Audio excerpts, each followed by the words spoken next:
Everyone. सुप्रभात बच्चों। मैं आज आपके कक्षा 9th में हिंदी क्षितिज के गद्य खंड कहानी भाग से पाठ 6 प्रेमचंद के फटे जूते का लास्ट वीडियो द्वारा आज मैं पढ़ाने जा रही हूँ। तो आज है आपका पार्ट 4 भाग 4 पढ़ाने जा रहे हैं।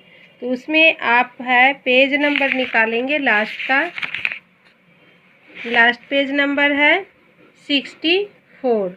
तो आज हम यहाँ से पढ़ेंगे कि चलने से जूता घिसता है फटता नहीं। तुम्हारा जूता कैसे फट गया? व्यंग्यवान चल रहा है। मुझे लगता है तुम किसी सख्त चीज़ को ठोकर मारते रहे हो, कोई चीज़ जो परत पर परत सदियों से जम गई है, उसे शायद तुमने ठोकर मार मार कर अपना जूता फाड़ लिया। कोई टीला जो रास्ते पर खड़ा हो गया था, उस पर तुमने अपना जूता आजमाया, है ना। यहाँ से हम लेके यहाँ तक का सारांश आपको बताएंगे। तुम उसे बचाकर उसके बगल से भी निकल सकते थे। कौन कह रहे हैं? तो लेखक बार बार इसी प्रश्न पर विचार करता है कि प्रेमचंद का जूता घिसने की अपेक्षा फट कैसे गया। लेखक यहाँ कहना चाहता है कि उन्होंने समाज में व्याप्त कुरीतियों को अपनी ठोकर से हटाने का प्रयास किया होगा। रास्ते की अड़चने को उन्होंने जूते की ठोकर से हटाना चाहा होगा। तुम उसे बचाकर बगल से भी निकल सकते थे। टीलों से समझौता भी तो हो जाता। सभी नदियाँ पहाड़ थोड़े ही फोड़ती हैं, कोई रास्ता बदलकर घूमकर भी तो चली जाती है। तुम समझौता नहीं कर सके। क्या तुम्हारी भी वही कमजोरी थी जो होरी को ले डूबी? वही नेम धर्म वाली कमजोरी। नेम धर्म उसकी भी जंजीर थी, मगर तुम जिस तरह मुस्कुरा रहे हो उससे लगता है कि शायद नेम धर्म तुम्हारा बंधन नहीं था, तुम्हारी मुक्ति थी। तुम्हारी यह पाँव की अंगुली मुझे संकेत करती सी लगती है, जिसे तुम घृणित समझते हो। उसकी तरफ हाथ की नहीं, पाँव की उंगली से इशारा करते हो। वे क्या कहते हैं? वे उनसे बचकर भी जा सकते थे, परिस्थितियों से समझौता भी कर सकते थे। सभी नदियां पहाड़ नहीं फोड़ सकती, कुछ अपना रास्ता बदल कर बह जाती है। समझा रहे थे उन्हें भी ऐसा ही करना चाहिए था, लेकिन प्रेमचंद जी अपने जीवन आदर्शों के कारण क्या नहीं कर सके? समझौता नहीं कर सके। वे भी अपने पात्रों की तरह नियमों का पालन करने वाले थे। उनके नियम कभी भी उनके बंधन नहीं बने। तुम्हारी यह पाँव की उंगली मुझे संकेत करती सी लगती है, जिसे तुम घृणित समझते हो। उसकी तरफ हाथ की नहीं, पाँव की उंगली से इशारा करते हो। तुम क्या उसकी तरफ इशारा कर रहे हो जिसे ठोकर मारते मारते तुमने जूता फाड़ लिया? मैं समझता हूँ, तुम्हारी उंगली का इशारा भी समझता हूँ, और यह व्यंग मुस्कान भी समझता हूँ। लेखक कह रहे हैं तुम मुझ पर या हम सभी पर हंस रहे हो। उन पर जो उंगली छिपाए और तलवा घिसाए चले रहे हैं, उन पर जो टीले को बरकरार बाजू से निकाल रहे हैं। तुम कह रहे हो मैंने तो ठोकर मार मार कर जूता फाड़ लिया। अंगुली बाहर निकल आई, पर पाँव बच रहा और मैं चलता रहा। मगर तुम अंगुली को ढांकने की चिंता में तलवे का नाश कर रहे हो। तुम चलोगे कैसे? मैं समझता हूँ, मैं तुम्हारे फटे जूते की बात समझता हूँ, अंगुली का इशारा समझता हूँ, तुम्हारी व्यंग मुस्कान समझता हूँ। ये सारे लेखक कह रहे हैं। तो अब हम यहाँ से इसका सारांश बोलते हैं।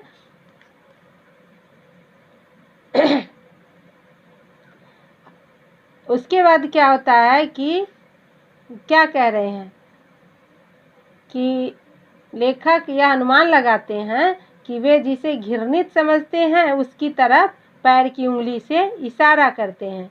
वह समझ गया कि प्रेमचंद जी समाज में व्याप्त भेदभाव और आडंबरपूर्ण व्यवहार को देखकर मुस्कुरा रहे हैं।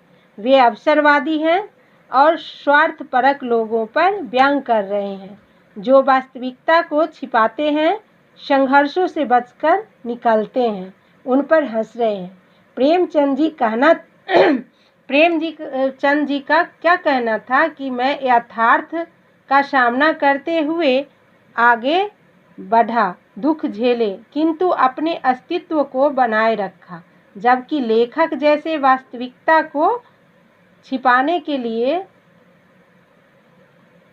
अपने अस्तित्व, अपने मान सम्मान को नष्ट करते जा रहे हैं। ऐसी परिस्थितियों में वे कैसे जीवन व्यतीत कर सकेंगे? अंत में लेखक यही कहता है कि वे उनके द्वारा दिए गए निर्देशों को भलीभांति समझ गए हैं।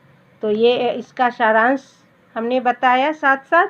तो अब आज आप लोग का वर्क है, 2 क्वेश्चन रह गया था, क्वेश्चन नंबर 5 और 6। तो आज आप लोग 5 और 6 का आंसर लिखेंगे। तो अपनी कॉपी निकाल लीजिए। क्वेश्चन नंबर 5 में है, आपने यह व्यंग पढ़ा, इसे पढ़कर आपको लेखक की कौन सी बातें आकर्षित करती हैं? तो इसका आंसर आप लोग लिखेंगे। क्वेश्चन नंबर 5 ध्यान से देखेंगे, दिख रहा होगा।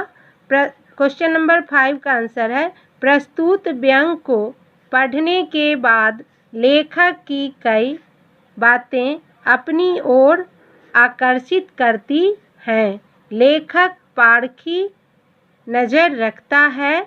वह प्रेमचंद की फोटो देखकर यह अनुमान लगा लेता है कि ऐसा व्यक्तित्व दिखावे से कोसों दूर है।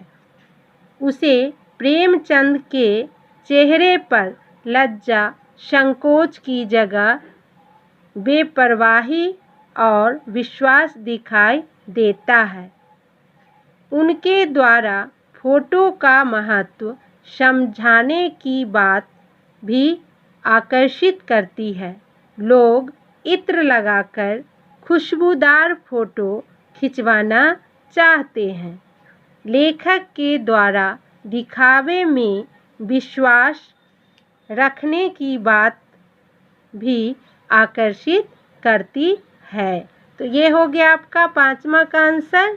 ओके, अब है क्वेश्चन नंबर 6 क्वेश्चन नंबर पढ़ेंगे आप लोग। पाठ में टीले शब्द का प्रयोग किन संदर्भों को इंगित करने के लिए किया गया होगा? पाठ में टीले शब्द का प्रयोग किन संदर्भों को इंगित करने के लिए किया गया होगा? तो इसका आंसर आप लोग लिखेंगे। क्वेश्चन नंबर 6 का आंसर, पाठ में टीले शब्द का प्रयोग जीवन की विषमताओं, विडंबनाओं, संघर्षों, बाधाओं, दुखद परिस्थितियों, दुखों को इंगित करने के लिए किया गया है। एक बार और सुन लीजिए। पाठ में टीले शब्द का प्रयोग जीवन की विषमताओं, विडंबनाओं, संघर्षों, बाधाओं, दुख परिस्थितियों, दुखों को इंगित करने के लिए किया गया है। तो ये आपका कंप्लीट हो गया। अब हम या तो कृतिका पढ़ाएंगे या इसका अगला चैप्टर हो सकता है या व्याकरण का, तो उसके साथ हम फिर मिलेंगे। ये चैप्टर आपका कंप्लीट हो गया। धन्यवाद।